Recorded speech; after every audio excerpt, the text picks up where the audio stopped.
Students, as we have seen, relations were enhanced in the areas of trade, voyages, military and diplomatic expeditions which connected Italian towns with the world. The new culture that emerged was looked upon and recreated by the educated and wealthy. Another important point is that only few of these ideas could reach the common man as they could not read or write. Students, we have learnt earlier that the church was all powerful and dominated the religious as well as the cultural lives of the people during the medieval age. This made the church not only powerful but also rich as well as corrupt. As we have seen, the humanists began to question these religious beliefs. The humanists questioned the need for priesthood and its interpretations of Christianity. The 15th and the early 16th centuries witnessed many scholars in universities in North Europe and members of the church getting attracted to humanist ideologies. Their focus was entirely on the classical Greek and Roman literature as well as the holy books of the Christians. It went on to an extent where the humanist members of the church appealed to the people to get rid of the unnecessary rituals that were practiced and practiced religion according to the ancient texts of the religion. The unnecessary rituals were said to be later additions to the otherwise simple religion.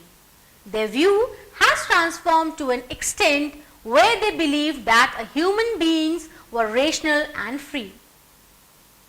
Thomas More from England and Erasmus from Holland were some of the Christian humanists who pointed out that church had transformed as an institution filled with greed, extortions of money from common man at their own will. Students, one method that the clergy or the authorities of church used was to sell indulgences. By this means, they sold documents which probably liberated the buyer from the burden of his sins. Only when the translations of the Bible were made available in printed form did the people realize that the religion of Christianity did not support any such practices. The peasants in most of the parts of Europe began to revolt against the taxes imposed by the church. This did not confine to the peasants alone. The princes that ruled Europe also were bothered by the interference of the church.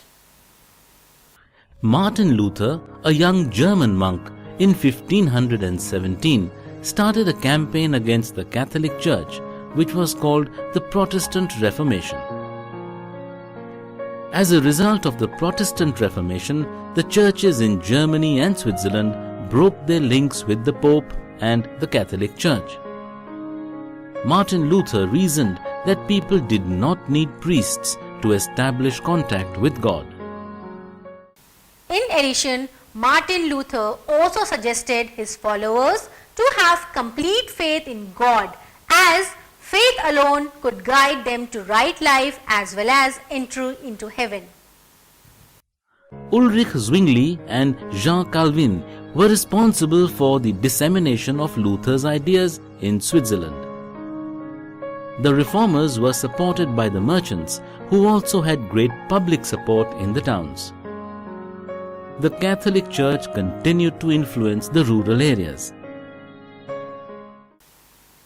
German reformers like Anabaptists tried to merge ideas of salvation with the end of various kinds of social oppression. According to them, God had created all people as equal and they should not be expected to pay taxes. In addition, they also had the right to choose the priest. These ideologies influenced the peasants who were deeply suppressed by feudalism. Students, when it comes to the achievements of the reformists, the translation of Bible into popular languages and printing of many volumes while making them available to people can be pointed out as a major achievement. The Bibles were earlier only in Latin and it was not understood by people.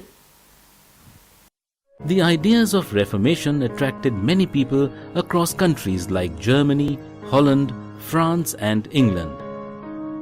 There was an emergence of people with different faiths or interpretations of Christianity in these countries. This was how the monopoly of the Catholic Church came to an end. Students, in the wake of development of such new faiths and interpretations, the Catholic Church tried to bring in reforms. The clergy stressed on the need for a simple life and service to the poor in the countries of Spain and Italy. Ignatius Loyola started the Society of Jesus in 1540 in Spain in order to fight Protestantism. The followers of Ignatius Loyola were called Jesuits, whose main goal was service to the poor along with broadening the knowledge of other cultures.